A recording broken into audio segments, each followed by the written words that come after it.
When it comes to choosing the right fifth generation fighter for the Indian Air Force, there's one burning question. Should India go for the Lockheed Martin F-35 or the Sukhoi Su-57?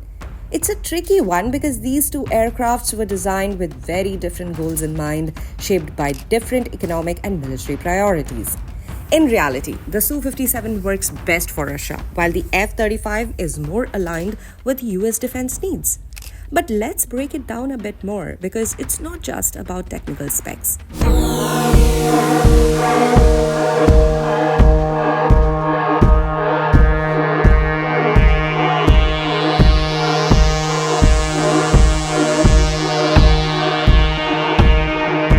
Geopolitical factors like international relationships and trade deals play a huge role in defense procurement.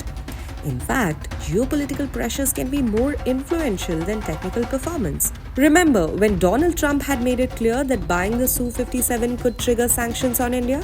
Talk about making things complicated, huh? So let's stick to the nuts and bolts of the planes themselves and dive into which of these stealth fighters could truly fit India's needs.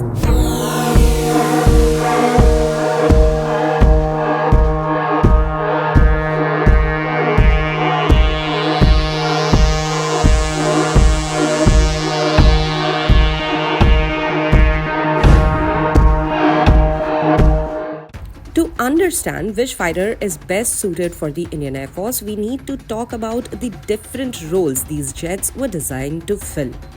The US has a defense strategy based on offensive operations, basically striking first and doing it at long range. Russia, on the other hand, focuses more on defensive strategies, mainly because of its vast borders and the need to protect its own territory from numerous adversaries. The Su-57 is built for short-range air defense and intercepting intruders in contested airspace, especially near Russia's borders. It's designed to stop enemy fighters and airstrikes from breaching Russian defenses. On the flip side, the F-35 is all about penetrating heavily defended airspace, targeting enemy air defense systems, and striking from long distances. Think of the F-35 as the US's offensive tool, while the Su-57 serves as Russia's defense shield. So who's got the better hide in terms of stealth? Both planes are stealthy, but they handle it differently. The F-35 has an ultra-low radar cross-section of just 0.0015 square meters, making it nearly invisible to the radar. It's got all aspect stealth, meaning no matter where a radar is positioned, be it front, back or side, it's tough to spot. The Su-57, though stealthy, has a larger RCS between 0.1 and 0.5 square meters. It shines when flying head-on though. From the front, it can sneak up on an enemy, including the F-35. But if it flies into contested airspace from any other angle, it's easier to detect. So the F-35 has the edge in staying hidden in a wider range of situations.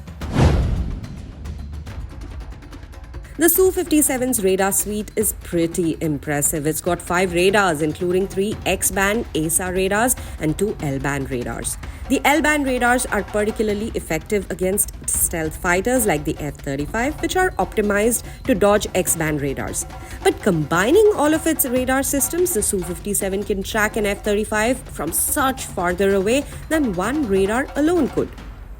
That said, the F-35 isn't entirely defenseless. It's designed to disrupt and neutralize enemy air defenses, so it could likely penetrate Russia's multi-layered defense systems.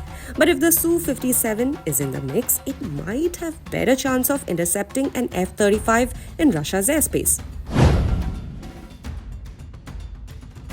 The F-35 is made for offense. It can get deep into contested airspace undetected, locate and identify enemy targets, and pass that information to other fighters. It also has limited ground attack capabilities, though it's not as focused on that as it is on striking targets from distance.